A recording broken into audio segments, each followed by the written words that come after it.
Hello everyone, it's Jamarl Thomas. Welcome to the Progressive Soapbox. I hope everyone is okay this morning. This is going in my list of videos that's going to brighten my day. I would say blaze it if you got one, just because I wanted you to have the heartiest laugh that you're going to have for this day. Bar none. Guaranteed. I would guarantee it like a capitalist would guarantee pretty much anything. You give them money to guarantee. But first, before I start, if you enjoy the content, and if you want to assist the content, there's a link below that you can click instead of Super Chat. My video has been demonetized, so if you want to help the channel, you could either do so through Patreon, and I would push to assist even with $1. Even $1 helps. And if you're so inclined to essentially click the link in order to give that way. That's not a push, that's just a heads up. And I know I said it was a push prior, so I'm lying in one of these. I think the naked truth is it is a push. So, but let's jump to the story, because this is the part I want to get to. Marco Rubio gets trolled by Alex Jones. Alex Jones, to me, is one of the best trollers on the planet. If trolling was a science, if trolling was a skill like athletes, ran or something to that effect, or play the piano, or could remember numbers, like the billionth digit of pi, Alex Jones would be that guy in the degree to which Alex Jones can troll. He's just magnificent at it. As a showman, he has a certain degree of chaos about anything around him. The interesting thing to this is when Alex Jones does this in real time. God, it's a thing to behold. It's like watching that guy recount the billionth digit of pi. It's like watching that science create some newfangled energy or some new device. Or like Scotty getting the Enterprise out of it in some particular degree of time that he wasn't supposed to be able to do. It is a magnificent thing to behold. And it just so happened we were given a feast. Alex Jones trolling Marco Rubio. They're at a Senate hearing talking about whether tech companies are censoring certain left-wing sites or right-wing sites. Let's say anti-establishment sites. Google failed to show up to that hearing. You had the other tech giants. Marco Rubio just so happens finds himself in the same hallway with one Alex Jones, and Marco Rubio acts as if he doesn't know who Alex Jones is. And beyond Marco Rubio acting as if he doesn't know who Alex Jones is, Marco Rubio is a tough guy. I remember Donald Trump continuously calling Marco Rubio Little Marco. Do you remember this? This was in the debates. He was basically belittling Marco Rubio in the debates. Policy question for you, yes, sir. Let's see if he answers it. I will. Don't worry about it, Marco. Don't worry about it. Don't worry about it, little Marco. I will. All right, well, let's hear. Big Don. Donald. Don't worry about it. All right, wait. Don't worry about it, little Marco. Gentlemen, gentlemen. You ought to show up. Gentlemen, you got to do better than this. This guy has the number one. Mr. Trump, may I ask you, Mr. Trump, I'd like to ask you a policy question. Your proposed tax cut. That's why the people in Florida do not like him. Mr. Trump, your proposed. That's so hilarious. That's so brutal. That has nothing to do with politics. And it has everything to do with politics. Isn't politics awesome? The little Marco thing has nothing to do with politics. He's just belittling him. I want to make you look like less than a man in front of me. Yes, it makes me look pretty bad, but it makes you look worse. I am belittling you, and this is in front of a right-wing audience at that. This red meat eating audience. It looks bad. And then he turns around. This guy has the least, doesn't show up for votes in Congress, rapping him on the knuckles as they go into some question. This is Donald Trump trying to emasculate Marco Rubio. In this case, Marco Rubio doesn't allow himself to be emasculated. He goes with the thing of, don't touch me again. This is the, you want to fight, bro, this type of thing. He's trying to out-bro Alex Jones. But watch this for the moment, because there's aspects of this that are epic. It's like Alex Jones is on his show in real time while they're having this official capacity event. Let me show you what I mean. So let's go to the scene. Marco Rubio. Alex Jones confronts Marco Rubio. Now, when Alex Jones confronted Bernie Sanders, I thought that was funny too. So I am hitting fairly on both ends. and looking at this from a purely theatrical value. I understand this is supposed to be politics, but at the same token, this is a theatrical thing. It's fucking hilarious. Laugh if you want to. I'm mad. You're not going to silence me. You're not going to silence America. But there are people. You are literally like a little gangster thug. There are people. Does Facebook? That's why you didn't get elected. Do they need to be regulated like? Do they need to be regulated? Marco Rubio, the snake. Little frat boy here. All right, man. Yeah. Who are you, man? Yeah, Who's sure. this guy? I swear to God, I don't You know better who hope you you are, can man. deplatform me. Tens of millions of views. Infowars. Bigger than Rush Limbaugh. He knows who Infowars is. Playing this joke over here. That's why. And the deplatforming didn't work. But here's the question. Here's a question. Don't touch me again, man. I'm asking you not to touch me. Well, sure. I just patted you nicely. I know, but I don't want to be. I don't know. You want me to get arrested? I don't know who you are. It's not just going to You're take not my gonna First get arrested, Amendment. man. You're It's not not gonna just I love how he immediately takes it to, you want me to get arrested? You want me to get arrested? He's like, don't touch me again, man. And at this point, you've been caught. You've been caught. You've engaged. You've engaged. You understand that the engagement is the thing. Engagement is the point. He's talking to you. Let's start this again from scratch. I want to start this from scratch. This is awesome. I love this. This is the greatest thing that I've seen all day. Let's go back. I love Alex Jones's gravelly voice. That always makes it for me. If it starts in dark screen and then it's Alex Jones like coming in, oh, I love it. Facebook. That's why you didn't get elected. Do they need to be regulated like? Do they need to be regulated? Marco Rubio, the snake. Little frat boy here. All right, man. Oh, little frat boy. Yeah, Who's sure. this guy? I swear to God, I don't You know better who hope you you are, can man. deplatform me. Tens of millions of views. Infowars. Bigger than Rush Limbaugh. He knows who Infowars is. Oh, I love this. Did you see that? Look at Marco Rubio's. Look, most interaction between human beings, believe it or not, it's not speech. It's not something I'm saying to you. You're picking up something in the way that I go across in my body language. There's all sorts of things that you soak in, even in subconscious ways, that gives you ideas about what I have as ideas. Based on, in some part the way that you understand the world from your own way of working. But also from information from me. What are you getting from Marco Rubio's body language here? He's being completely dismissive to Alex Jones. Absolutely dismissive. That's the first start. Meaning, the premise of this is I am dismissing you. The reporter who's asking the questions continues to ask the question as Alex Jones is engaging. He's being dismissed. Alex Jones doesn't stop there. Now, if they're successful with the dismissiveness, then you can say that's a small win. If you're not, then Alex Jones has won.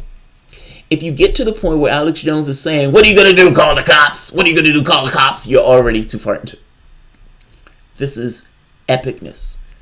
But I just want you to see where this starts off. He's pretending as if he doesn't know who Alex Jones is. Why are you pretending that you don't know who Alex Jones is? Why? Why are you doing that? Why are you doing that? Don't be a dick about it. Don't be a dick about it. And by the way, this is the funniest thing on the planet. Facebook. That's why you didn't get elected. Do they need to be regulated like? Do they need to be regulated? Marco Rubio, the snake. Little frat boy here. Little frat boy. Who are you, man? Yeah, Who's sure. this guy? I swear to God, I don't You know better who you hope are, you man. can I swear to God, I don't know who you are, man.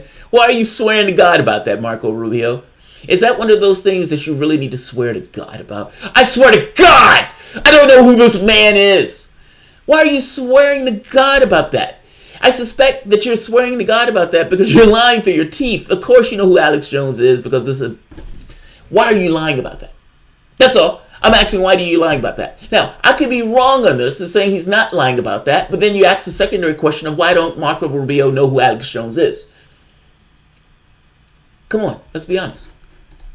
Infowars. Bigger than Rush Limbaugh. He knows who. He said bigger than Rush Limbaugh. He knows who I am. The deplatforming didn't work. But here's the question. Here's a question. Don't touch me again, man. Don't touch me again, man. Sure, I just patted you nicely. I know, but I don't want to be. I don't know. You want me to get man. I arrested? don't know who you are. It's not just going to You're take not my gonna First get arrested, Amendment. man. You're It's not not gonna just get enough to arrested. take my I'll take First care of it Amendment. myself. Oh, they'll beat me up. I didn't say You're that. not going to silence me. You're not going to silence me. This is awesome! He said, what, you're gonna beat me up? This started off as being completely dismissive. Don't touch me again, man. Don't touch me again, man. What are you gonna do? Beat me up? I'm not gonna beat you up. What are you gonna do? Beat me up? I love that. I love that. I love that. God, I love that. Maybe I shouldn't like that much. Marco Rubio is having a bad day, but Marco Rubio is a bad guy from a humanitarian standpoint. So I don't care if Marco Rubio is having a bad day. That's where I am. I wish I was a better person, but I'm not. Let's play this shit again because I want to see it again. This is hilarious. I know, but I don't want to be. I don't want to be touched, guy. It's not just going to take my First arrested, Amendment. man. It's You're not not just gonna enough get to take my arrested. First Amendment. Myself. Oh, you're not gonna get arrested, man. I'm gonna take care of this myself.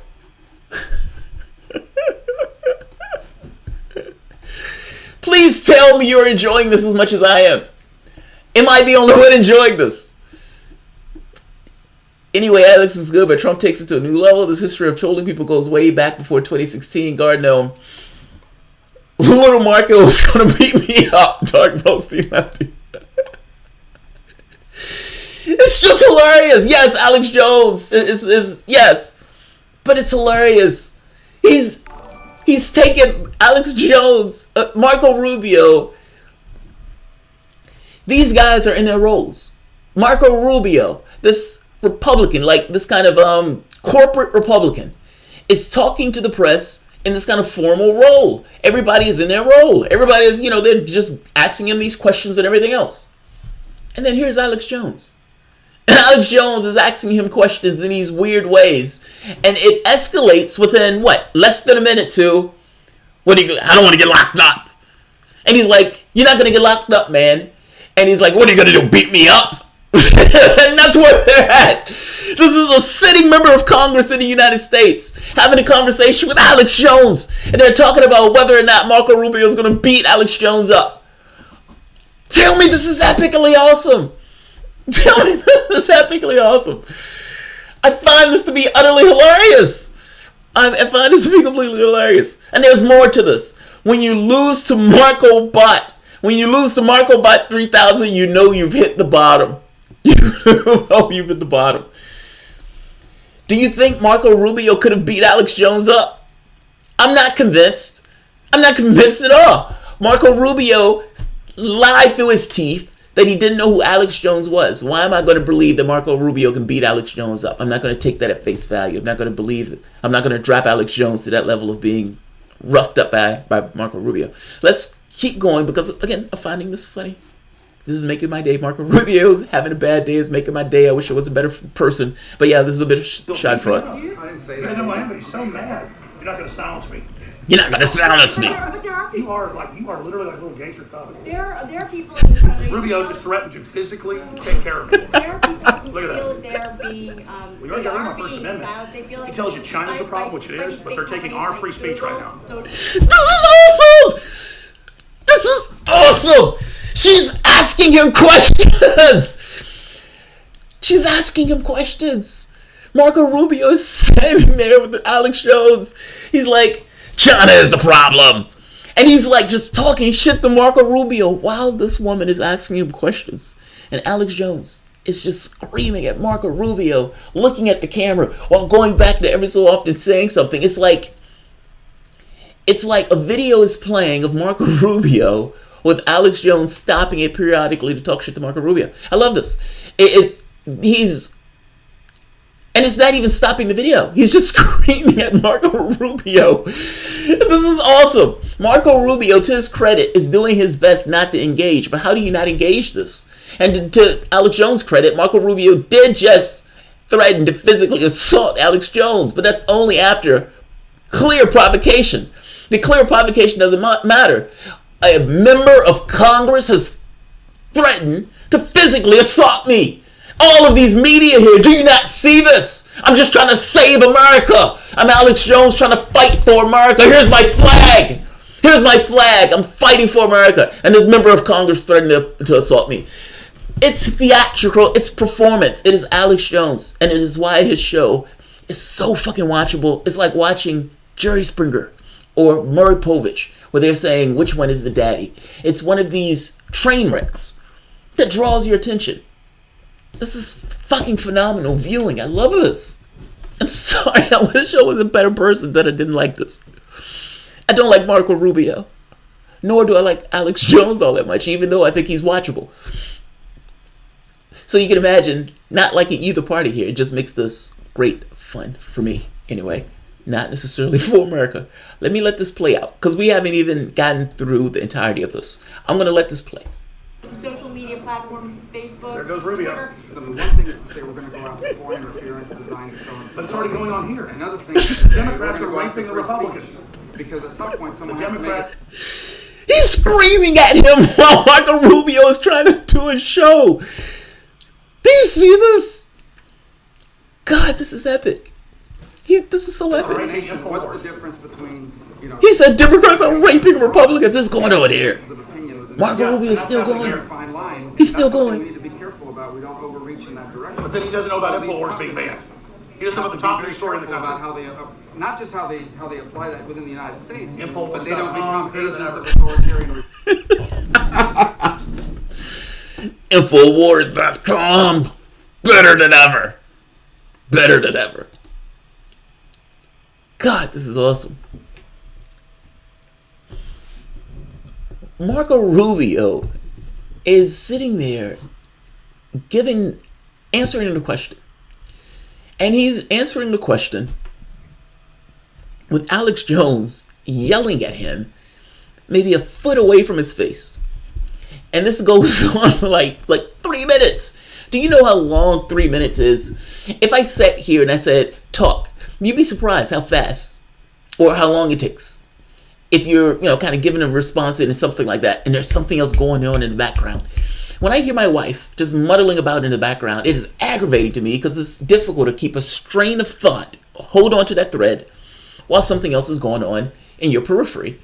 Now, in this case, he has Alex Jones trolling him relentlessly. This is radical trolling. This is, I'm trying to think of other terms where you can add to radical. Epically radical trolling. Trolling done at a breathtaking level. Those guys who jump out of off of snowy roofs with these wings on their thing, and they're like flying through the sky, and then they're doing this. That's what this is from the standpoint of trolling. This is easy to watch because it's a train wreck. And this is why Alex Jones' show is what Alex Jones' show is. And this is fucking hilarious. I'm going to let this just play because we haven't even let this just play yet because I'm sorry, I've been laughing my ass off at this. This is hilarious. Regimes abroad to crack down on free speech because I wonder why Rubio got so mad at me and threatened me there's physically. a balance between what is free speech and what people disagree on. Poor Rubio. I'm sorry, we get Yeah, I gotta go to somebody. Poor Rubio. Talk this clown. Oh, yeah. Looks a little frat boy. So cool. He said, I don't want to talk to this clown. Oh, look at this frat boy. He looks so cool. God, he got trolled. God, he got trolled. That was the worst 2 minutes of Marco Rubio's life. And it was beautiful. God, it was beautiful. Do you know Black Mirror? Those little devices where you can encapsulate a consciousness in some level of torture and hell and have that consciousness enduring it in perpetuity, forever, eternally. Torture. Digitally instigated, but torture nonetheless from the standpoint of the consciousness that's involved. I would give all I have to have Marco Rubio in this 2 minute moment in a loop forever. On my sad days, I could go and look at it. Even if I have nothing to my name, not a dime to my name, I can sit down with it and I can look at it and I can laugh. I can laugh. This was fucking awesome. Let's see, somebody contributed. Pat Hacker, great job, Jamarl. Aw, thank you, Pat. I appreciate it. I just love this video. Videos like this is easy. It's just funny. It's just funny. Iron Chef level trolling. Oh, like a leopard. Yes, that. Iron Chef level trolling. Perfect. Perfect. JT found the cure for manic depression. Hey, there's one more cure for manic depression. There's a oh God, what is his name? The one from Texas. Ted Cruz. Ted Cruz sitting under a Trump sign. Because if you remember, Donald Trump had called Ted Cruz everything but a child of God. He called his wife ugly. He said that his dad had something to do with the assassination of John F. Kennedy. Like, he said all sorts of shit about Ted Cruz. And at the end, the press put the question to Ted Cruz, are you going to support Donald Trump? Of all the bad things that he said about you, he called you everything but a child of God. Are you going to support the man that called your wife ugly? Are you going to do it, Ted Cruz? Are you going to do it? Are you going to support Donald Trump? And Ted Cruz says, I'm going to beat him. No, you didn't beat him, dude. You didn't beat him at all.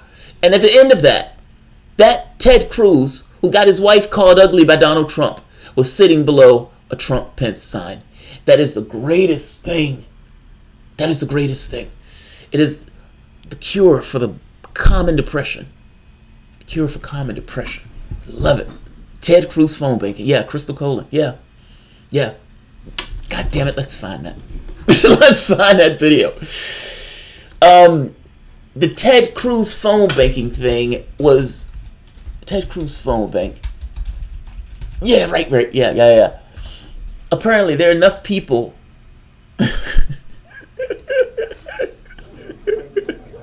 Hi, this is Ted Cruz.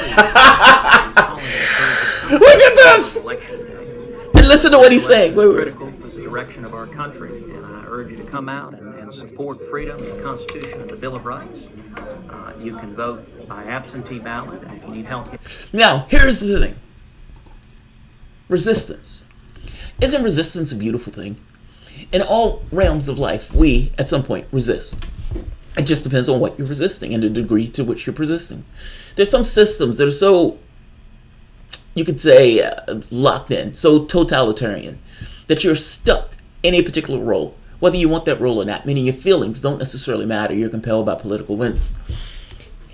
Even when you're compelled by political winds, though, resistance isn't just this thing that lands on the left. Sometimes it lands on the right. This video, if you look at it, Trump, Pence, Make America Great. He never says Trump's name. He never, ever says Trump's name. For all intents and purposes, he was compelled to do this. Meaning, to some degree, this is the degrading of a man. Meaning, when I watch this, it's like watching a porno where somebody gets mangled pretty badly in that porno. That's what this video is, just within political terms. This is a man that didn't want to do this, that is being mangled and broken into form. You believe just because he's rich, he's without some level of, you can say, some level of restraint, some measure of control. But within this system that he had been broken and formed into, within this degrading of a man, he found a certain degree of resistance. That resistance being, you call my wife ugly, I'm not going to say your name in the political ad that I call for you. Yes, I'm calling these places and telling them to vote for you, but I will not use your name in this phone banking, sir. I, Ted Cruz, will resist. I am the resistance. I am Ted Cruz. But yes, I need you to vote for Donald Trump. But no, I'm not going to say your name, Donald Trump, you bastard. You bastard. God, what a great day. What a great day. I feel great today after looking at this. These two have made my day. Who's this? TFW, you realize Ted Cruz. Yeah, that feeling when Ted Cruz is the same age as Paul Ryan. Really? I didn't know that. He looks older than Paul Ryan. And that's sad because these assholes are going to be around for a long time. Fucking people over. Alright. It looks like this thing is turning red. So, my video is getting a little wobbly. But I just wanted people to see that video. I thought that video was great. JT watches porn and mangles people. No, Pat Hacker. I'm not talking about snuff film. I'm just saying, as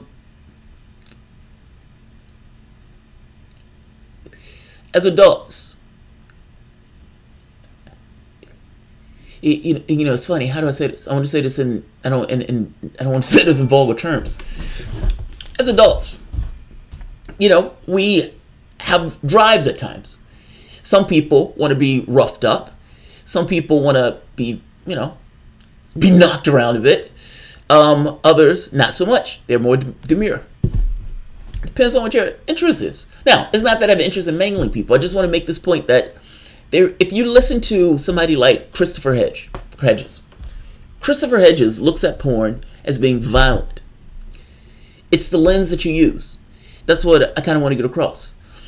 I'm making this point that in the same lens that you use looking at this stuff, like Chris Hedges will look at this stuff, that BDSM porn is essentially just violent porn or violence, sexual violence. That is what is taking place to Ted Cruz. Ted Cruz does not want to be sitting under that emblem that says Trump Pence. Ted Cruz has his wife said it was, somebody said his wife was ugly. If somebody told me that my wife was ugly, I would probably slap the shit out of him. If I didn't get the opportunity to slap the shit out of him, I would say I'm damn sure I wouldn't be making a campaign poster for that person. That's because I love my wife and I don't necessarily care about these political things in these ways. Ted Cruz gives you this idea of what Ted Cruz cares about. And clearly he cares about this political stuff more than he cares about his wife. Or at the very least he believes what was said about his wife was less so. I'm making a point that a grown man, doesn't want to be sitting in a place, and that grown man has been mangled and broken into that form in the same way that Chris Hedges would describe modern day pornography. Yeah, I'm using sex because I want to get a certain amount of vulgarity in regards to how Ted Cruz is being broken in that moment. I hope that makes sense. The language and the imagery that I use for it is specific to what I'm trying to get across. The thing is, language is always indirect. Always. Especially when you're talking about the world. Because the world is not necessarily a specific thing. The world, to some degree, depends on the person who you're talking to. Because there's all sorts of things that color a world that you can't necessarily put into language. How Chris Hedges views pornography.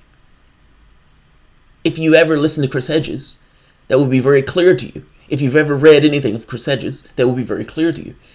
I can get across what I'm trying to say from the lens that he uses for that stuff. But I can't necessarily get that across just by saying it.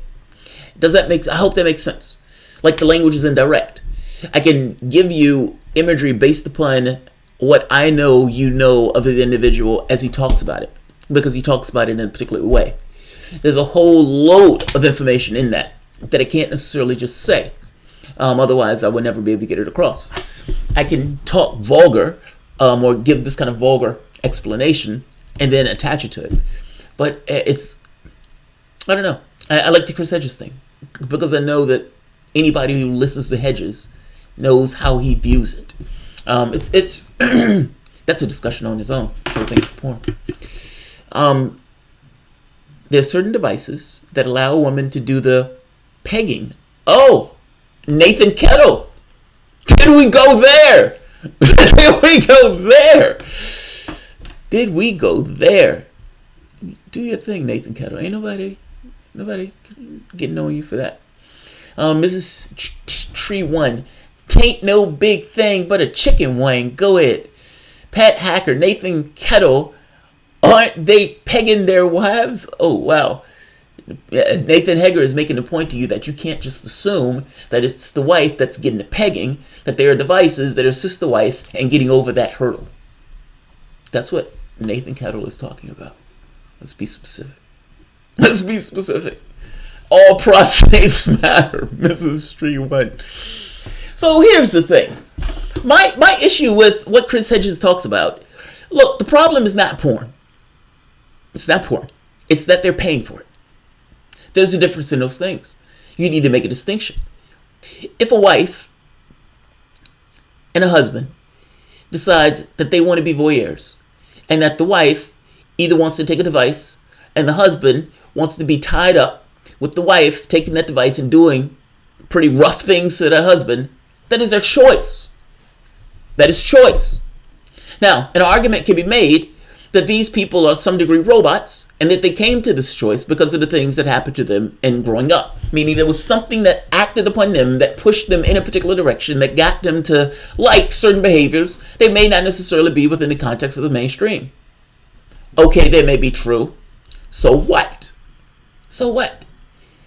If this guy likes to be tied up and likes to have his ass slapped until it's pink or whatever, and he's happy as a lark He's experiencing happiness.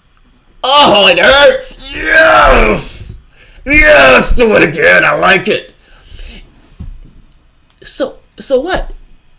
If that's what that guy likes. And if that guy, in that level of excitement, says, put me online. Why should I care? Why should I get involved? That's none of my business.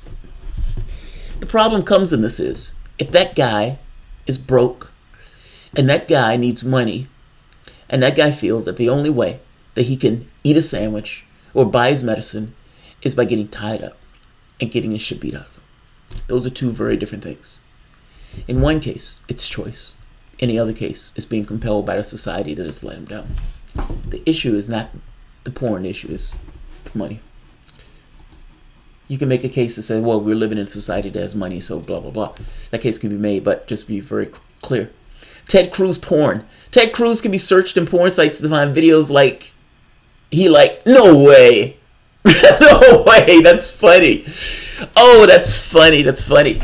He's a person. Why wouldn't he like porn? Why wouldn't he? Look, man, they're people. They're just human beings. Really. I wish... Look, part of the biggest fuck up in society is that we act as if people aren't people. We act as if that there's something else, that there's some standard.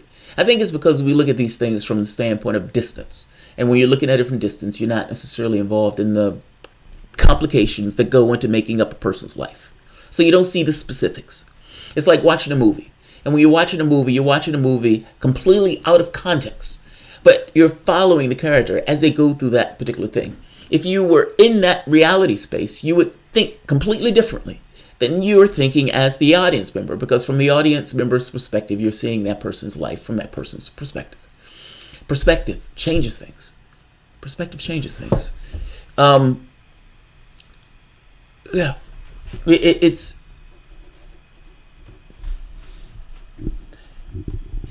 People, we need to give people leeway. I guess that's my point. People are going to fuck up because they're people. And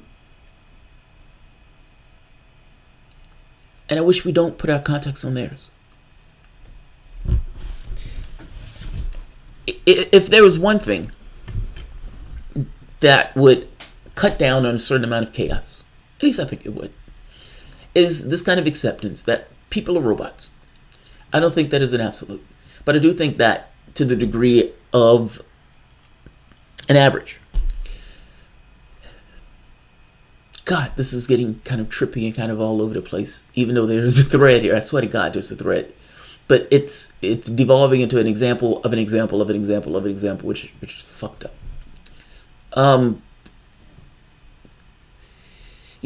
Planetary bodies are circular.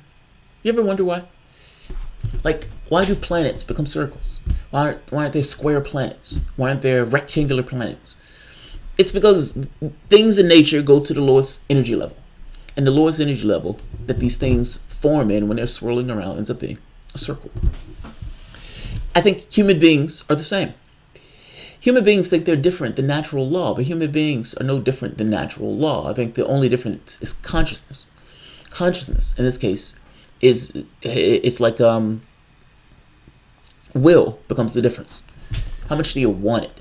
How much are you willing to push yourself for it? How much are you willing to hurt for it? Will is that intermediary that pushes consciousness beyond this thing of just natural law. But human beings, being part of nature, still experience natural law. We may be able to push the nodule with a bit within consciousness, meaning conscious will and conscious intent, but you're still subjected to the same thing. What I mean by that is not everybody is going to have this thing of will to want to do X, which means you may always get this kind of distribution of some people who are off kilter, but the majority in the middle are going to be, for the most part, the lowest energy level. That's the way I look at this stuff.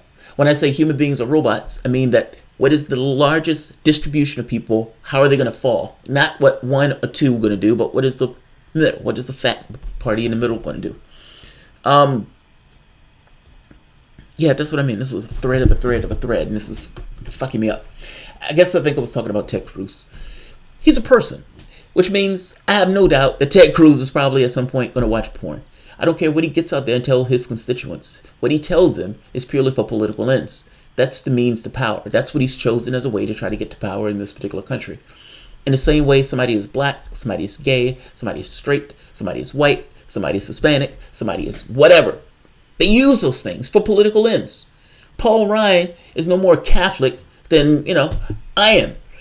The difference of this is he understands that he needs a political angle to some degree, and religion is an easy political angle from the standpoint of the right. There's no such thing. Let's be honest. Let's be very honest. There's no such thing as a Christian Republican. They don't exist. If they're telling you that they are, either they don't understand what it means to be a Republican, or they don't understand what it means to be a Christian. They don't know what the fuck they're talking about. There's no such thing as a Christian Republican. If there is a Christian Republican, they can call into the show and we can talk about it. Until they explain to me how a camel is going to get through the head of a needle, I can't fathom how that can work. So, but that said, Ted Cruz, given the opportunity, would cut funding to Medicare and Social Security. He will take that vote. He will bomb relentlessly. He will take those votes. The fact that he would do those things and call himself a Republican at the exact same time. If Ted Cruz was watching porn, that would be the least of his sins. Because that's my point. That's my point. Let's see. That's a rabbit hole like nobody's business. That's a rabbit hole. Ted Cruz porn. God damn it. That's probably you, Baltazar. Ted Cruz can be searched on porn sites to find video. He's like, I don't think he would use his name though. The order of chaos. I can't understand Christians either. There's so much contradictory positions and morality in the Bible, and being Christian by self is a contradiction. Yeah. Yes. Look, I don't like these ideologies. I gotta be honest. All of these things, it's like programming, if to some degree. What am I gonna believe? That's ultimately what it's being said. What is my workable point of view? What is my morality? How do I operate? I would imagine you can have some people who function in a world where they say there's no good and bad. I just do what I need to do to get from point A to point B. I would imagine that can be a personality. I would think that would be a vapid one, but I guess a personality can take that. But many of us have some programming based upon us being brought up, us being born. All of us, to some degree, are programmed to be capitalists only because we've grown up in this capitalistic society from the time that we were born. Even if we've unmoored ourselves to the ideology, we use it constantly. Whether we want to or not, we're somewhat bent into whims in this kind of degrading way, in the same way as Ted Cruz. But this person being a Christian, why? This person being, Baptist or whatever. Why? Why are you those things? Why? Well, I'm this because of this. But did you make this decision to be it? Yes, I did. I gave my life over to Jesus Christ. But why? Why did you give your life over to Jesus Christ? Well, because of this, and this in my life. Your entire framing is built upon the way that you were raised. You never made a conscious choice in that effort. Your workable point of view was fixed when you were younger. You were set on a trajectory where you ended up. And at some point, being a person, you said, this is a conscious choice that I've made. Missing the point that the elements that was put into you in the first place to make that conscious choice was programmed into you based on where you were born, based on your family. I've realized that it is vitally fucking important when kids are raised and how they're raised. And we do our kids a great detriment to introduce them to these ideologies at this age. I am terrified of having kids because of this reason. There are things that I've come to realize as an adult that is impossible to impart into a child.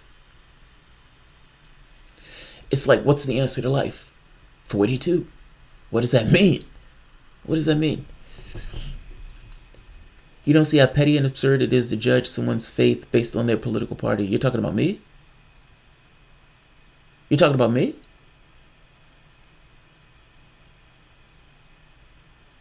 Do I think it's petty and absurd?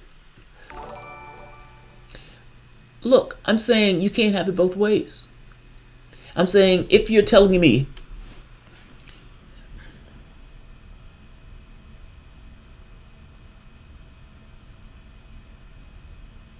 either you're a dog or a cat, you can't be both. Don't tell me you're both. You're one or the other.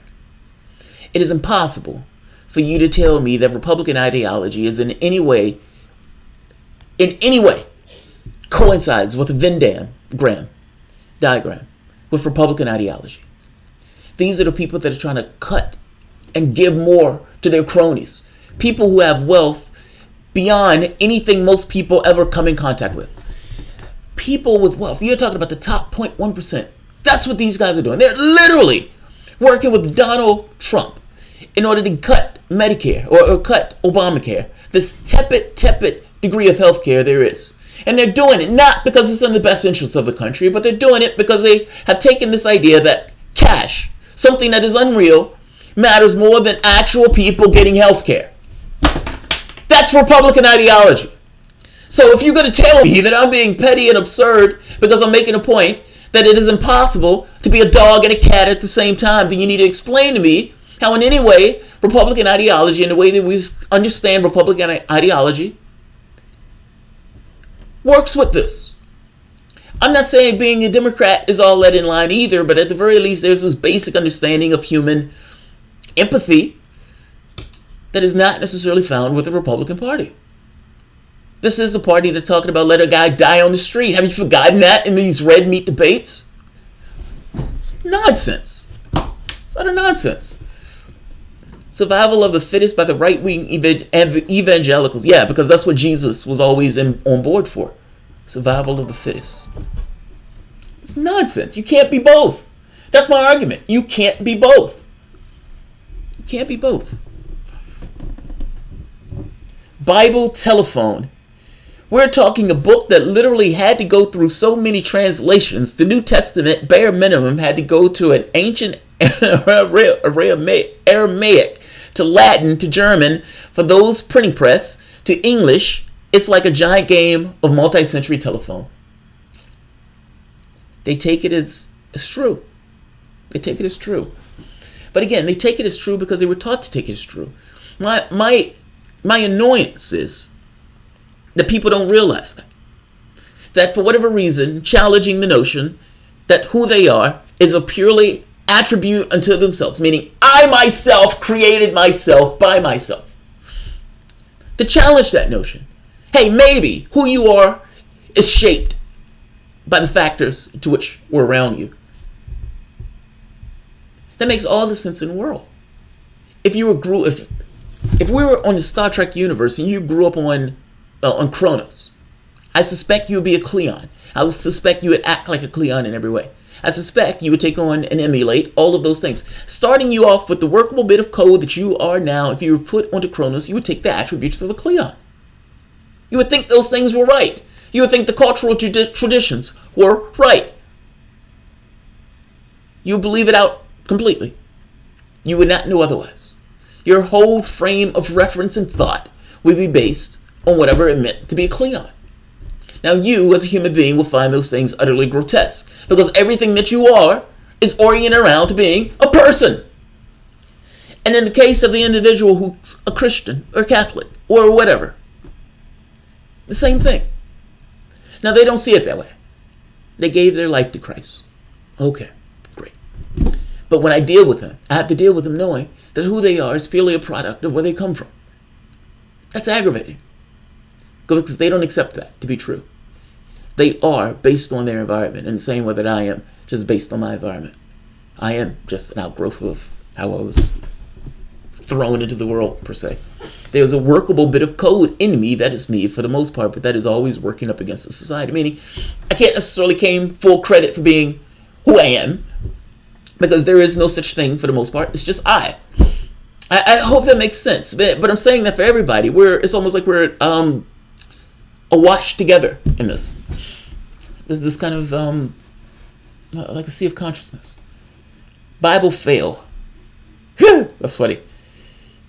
I can't even get a serial number communicated right over the telephone today, English to English. For all we know, Jesus comes from Yeshua, or Josh could have been pranking his buddies. Oh God, that's so messed up. That the book that people got up that thought was the Bible was essentially a prank. Here's the thing. The Bible went through multiple phases, meaning it was something that was cobbled together. It's not, there was never just a Bible. It was more so all sorts of things that were judged on whether or not they were going to be added to this final list. There are books that could have been added to the Bible. There are books that are even more interesting, I would argue, than the Bible itself, that talks about UFOs and all sorts of weird shit. But they don't know that. I guarantee you, I have family who have worshiped every day that doesn't know that. They teach their kids this.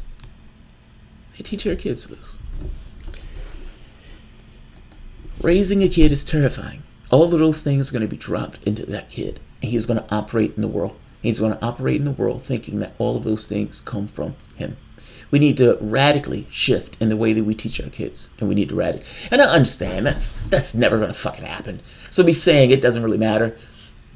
But God,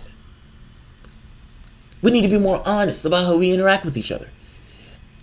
And more honest about our own failings. And I would even argue honest about what makes us us, and how that's never just a factor of us. And we need to be more aware of what we're putting into our kids, because those things matter tremendously. Taoism. And lo, the Tao of Tao became the Democrats' largest religion. The Tao of Tao. The Tao of Tao. I love that. The Tao of Tao. The leaning tower of Tao. Yeah, religious debates always get weird. They always get weird. My cat's name, Rick James. I love that. I love that. My cat's name, Rick James. Some of the people that go to church every day are the most lost, and they miss the point. Yeah, they do. Down Jones. Tim Flowbug, Down Jones. No, I was saying Tom Jones. Once you have a population that is programmed not to think and to give responsibility to authority, you will always have a society of psychopaths. You know, I don't know if it's not training, and it's, I would argue, to some degree deterministic.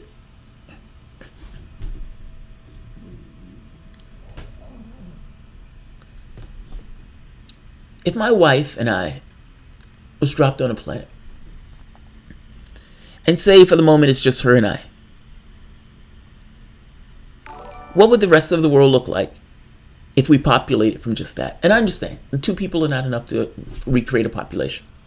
But assume for the moment that we can live for longer. Let's say we can live 1,000 years. So everybody that we, generate lives also in a similar lifetime. Meaning, you have a population that starts off with this original point and goes from there. What would their world look like?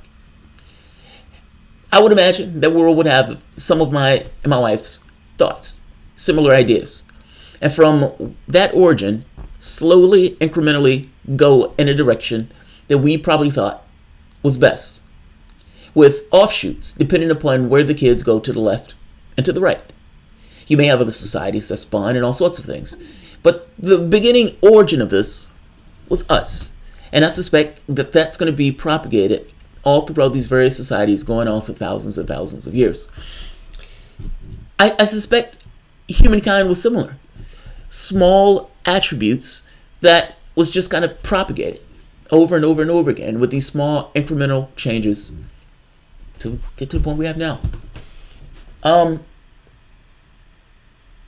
If people go in the direction of their incentives, whatever their incentives were, and those incentives were most pronounced, I would imagine the majority of those people went into those directions. I don't necessarily think it was necessarily nefarious, though. I do think people can say, hey, I have more wealth, I have more firepower. I have more X. I'm going to use this to get Y and create a certain amount of authority and autonomy. I do think also that people would prefer not to be fucking about and fighting. And when they realize that if I don't punch you in the nose, you don't punch me in the nose, we have a society and we have a basic level of understanding between ourselves. Whether it's this thing that religion was used to try to settle people, I don't necessarily know. That's beyond my understanding, my know-how. But I strongly suspect it was small, incremental, almost deterministic changes from one, setting to the next, where certain people had certain advantage, and they used those advantages to accrue more advantages. Like, I don't necessarily think, there's anything nefarious, per se. I do think we need to change it. There's never been a point where our society has said, what do we want to do? Because we've never gotten to the point of breaking just these small incremental changes between point A to point B. There's never a cognizant awareness of, are we going to go somewhere as a society, or are we just lurching along from point A to point B? I think lefties and progressives want to go somewhere. I think conservatives may not so much. Now, we make our arguments about why status quo needs to change. And to the degree that things are horrible, those arguments get a certain amount of propellant, because we're saying we have an idea on how to change this world, and these guys are the things that are fucking it up, and we want to go to a better place. Insofar as people are complacent, it is difficult to get anything done from the standpoint of the left. Chaos is a friend to the left, because chaos is a thing where you can make an argument if something needs to change. Donald Trump, from the standpoint of the left, should have been somewhat of a positive effect if the left had his shit together. The left does not necessarily have his shit together. Yeah, I'm just running my mouth. Right and left of the tools of control. Yes, that's true, especially within our system. Danny Nat, this has been fun. I have to go now. Have a good day. I hope you guys haven't been fighting. What the fuck? What the hell been going on? Always tell the believers,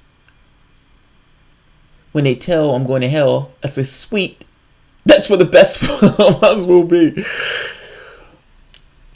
As well, when I was on the other show, I realized, God, I get in my own world. Like, this world seems more solid because we engage in this world. I never understood why people accrue on chat channels. I never got it. It never made sense to me. I've never been on somebody's chat channel. I never had a chat channel. When I started my channel, I just was fucking about. And then I started having people come to the channel and everything else. And I thought it was always weird to me. And I think I realized it makes your world more solid. It really does. There's nobody else in my way that's like me. But you guys are. And us misfit toys have essentially found ourselves together. And, against this rough, harsh, vindictive world, we hobble together and we put a pit of fire in the middle and we talk shit to one another. Yeah, I can see it. I can see it. I'm not judging you at all. You guys are fucking awesome.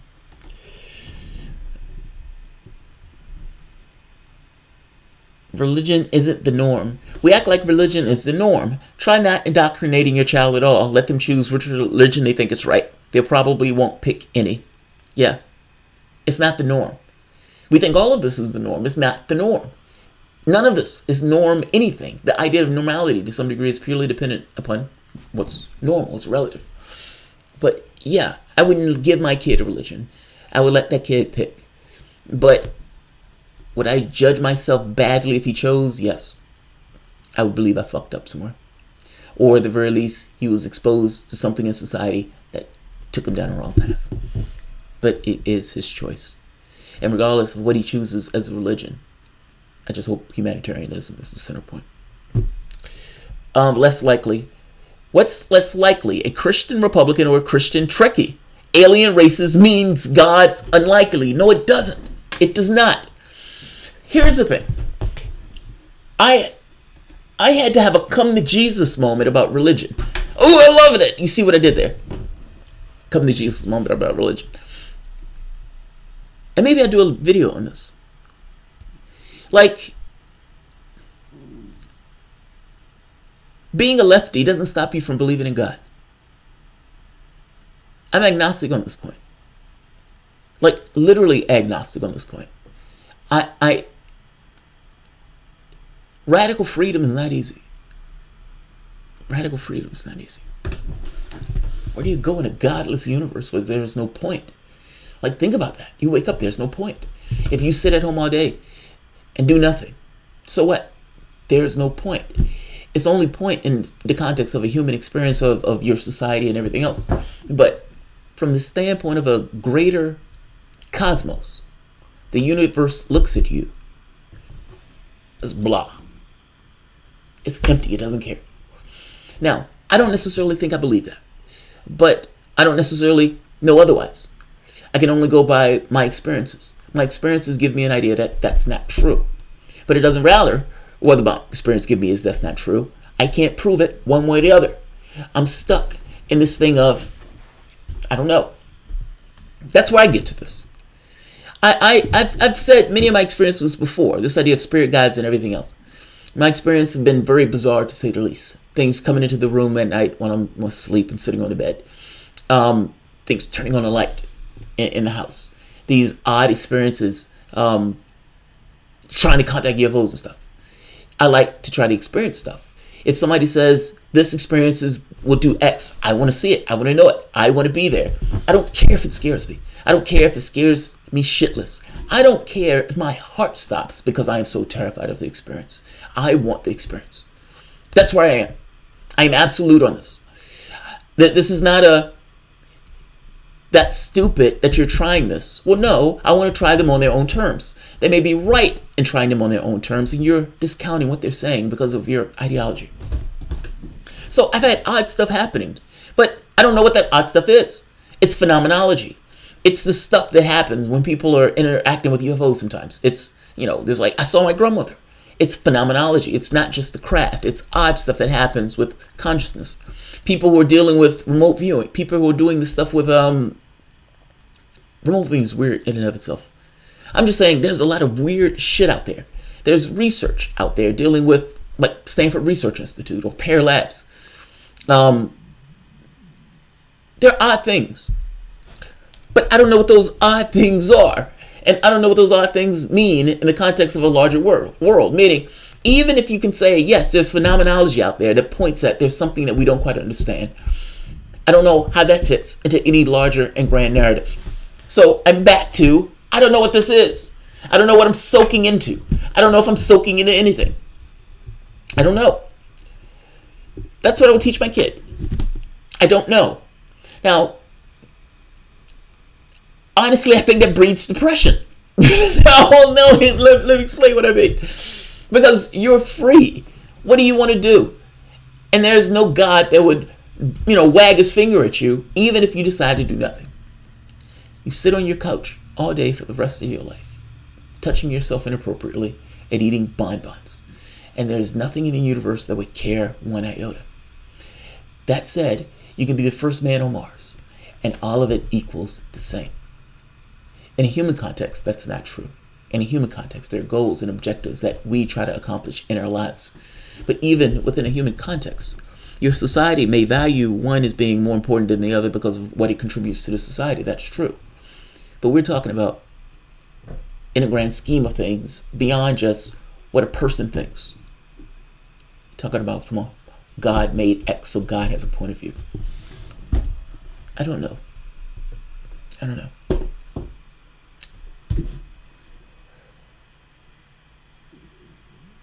Yeah, that was a big tirade.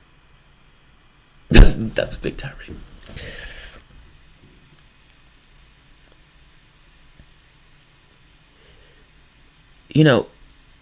Choice. What do you want to do? Right. That's a weird thing to realize. But it's also, to some degree, a freeing thing to realize. There's nothing above or below that's forcing your world to be a particular way. It's choice. Your world isn't rough and bad because God made it that way. You did it. One choice at a time. And to some degree, you could say inaction.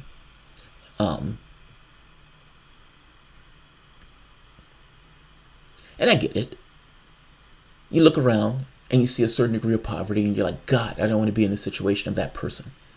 And there's been a fixed thing that you've been ensconced into that at the very least has allowed you to eat, sleep, put food on your table. Now forget the fact that the majority of the world doesn't live that way. And forget the fact that many of those people live on like $2 a day. Forget the fact that even though your luxury comes at a price that you don't see and don't interact with, or that other people around the world that are just like you do see and do interact with, whether militarily or whether through companies being able to exploit labor in those various countries. You care about poverty, but you don't care about poverty to the degree that it would adversely affect your family. You're not wrong for that. That's just an incentive that is built into the system. And you, as a human being, as a robot, may feel some kind of way about it, but at the end of the day, the incentive that's built into it says, I gotta feed my wife and kids. We gotta eat. Yeah, I don't know. All right, this has gone for like an hour. My wife wants me to talk about Colin Kaepernick. Neil deGrasse Tyson. The universe is rational, knowable, and mathematical. It's also under no obligation to make sense to you. I love that. I don't fully grasp higher dimensional discrete math. Paranormal phenomena might just be higher dimensional interactions. Yes, that's my point. My point. Yo, I love it. I love it when I say something and then I find out later that somebody else says something similar, but those people have like advanced degrees. It makes me feel better about myself for some reason. Well, of course it makes me feel better about myself. I think this is a learn it channel.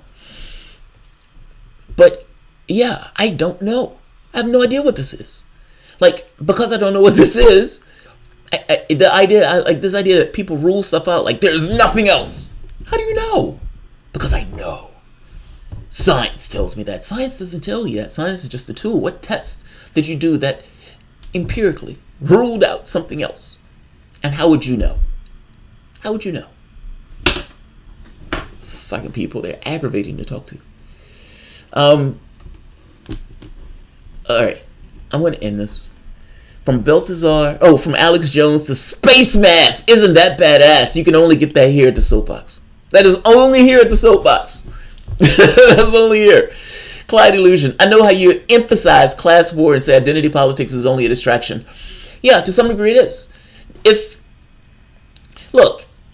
If somebody is doing something that is attacking a race, a sex, something to that effect, then yeah, those are battle lines that you take on. Full stop. All of us are people in this country, and all of us have a right to be in this country. If you were born here, God bless you. You're an American. Welcome to the family. Now, I say that to say that we should have it as a right that's invaluable. That all of us, for the most part, have every much a right to be here as everybody else. Now, I say that to say that all of us, from a standpoint of who we are as a group, diversity, should be protected. Full stop. I see that as an absolute. Part of protecting that is making sure that the people who are born and raised here have the ability to have a decent life. What that decent life is determined by us as Americans. What can we provide to each of us as a decent life? Now, I don't believe that private enterprise should be the only means by which we allow people to work. But whatever, even in that context. Now, if we have politicians who are saying things or who are taking cowardly positions because they can't come out for certain things and they want to push diversity to the front of everything else, then yes, I say that those people are using that to some degree as this kind of as a red herring of sorts. Yeah, I do say that. I think that's for the Republican Party and Trump. I think that's for the Democrats, but in both parties. In some degree, it's almost become iconography of the parties themselves, where one party is diversity and the other party is for whites. You can say that even in the way that the voting blocks break down. I think that is a bad path. I think that path is terrifying. I don't want the country to be divided along the lines of race in this way. If I'm being honest, it is impossible to have a conversation about race without having a conversation about class. I argue that those things are inextricably linked. I think they do use race in order to, like, what's her name? I know somebody said people were giving me shit about the Capuano thing in Massachusetts. Look, my point in this is, it seems that you had somebody who was in office for a long period of time and was a lefty long before people were comfortable being lefties. And he was taken out on a rail by somebody who was an unknown quantity. That's my argument. I think that argument is sound. One person has been in for God knows how long and has been doing, for the most part, lefty stuff. The other person, I'm just now hearing about this person. This person is new. Now, she says I would, for the most part, vote the same way. But there are some issues, especially when you get down to foreign policy and this like BDS movement, where they differ. Where one person was willing to say categorically and the other person was not. You've traded an unknown quantity for a known quantity. That's what I said. That's what I stand by. Now, if the person's distinguishing characteristic is their race, or their gender, or both, then yeah, that's not enough for me. That's not enough for me. You're black. Congratulations. I'm glad. But I need a little bit more than that from the standpoint of a voting record. Because I want to believe that you're going to vote my particular way that has nothing to do with your race. That's what I'm saying. I understand where this is coming from to some degree. I understand that there is a chop off the heads of anybody who you can potentially chop off the heads to because you want to scare the shit out of everybody else. I get it. But just know that you've chopped off a head that might have been voting your way for God knows how long, and the person that you're replacing them with is an unknown quantity. That's what I'm saying. That's exactly what I'm saying. The scientific community does stuff, scientists do stuff, but science cannot do anything. Right. Order of chaos, right. It's like, I believe in science. I don't know what that means. It's like, I don't know what that means. Abby Martin has been on Jimmy Dore. Are you jealous yet? She's been on my show too, buddy.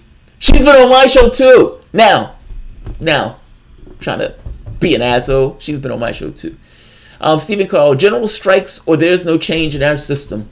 See, the thing about it, Stephen Carl, though, we see ourselves as individuals. And because we see ourselves as individuals, we're atomized. It's not a situation where we think of us as, these are my brethren. Like, when I think of us as workers. I think of it as class. They don't think of it that way. Class for them is something that's not necessarily talked about. We talk about it all the time, but that's out there. In their world, they don't think of it that way. The question is, how do you bring them into this? Even if just a little, even if by a toe, even if by just, how do you get them involved where they realize that this class thing also relates to you? You're one of us. You may dislike me, you may hate my guts, you may dislike me because of my race. I don't give a shit. At the end of the day, we are most likely in the same class. The 90% distribution. Many of those whites that vote Republican are in the same class as you, and they're being fucked over. In the same way that we feel about black Republicans in many respects because we feel that they're turncoats. Republicans have them in mass. We don't see anything wrong with white Republicans, even though this is a class issue. The majority of whites are not rich by any means. That would be an impossible thing. By the same token, you have many of them voting against their interests. We think black Republicans, and we see them as pariahs. Why don't whites see white Republicans as pariahs, seeing as they're doing the exact same thing? Just saying. I think that's weird. We went after, not we, but there were shows, like the Young Turks went after that cat, the African-American cat, that tried to get people to vote Republican. And I thought, with all of the whites that are poor in this country, why is it any different when whites vote Republican, right? I mean, you have these guys who are out there trying to get rid of Medicare or get rid of Social Security, or even get rid of Obamacare, the tepid, health care that you got. But whites aren't mad at that. this is going to adversely affect them, or at the very least, maybe many of them work and many of them are angry at the poor to some degree, some odd degree, and they don't believe they'll be adversely affected by it, but they will, even if they don't.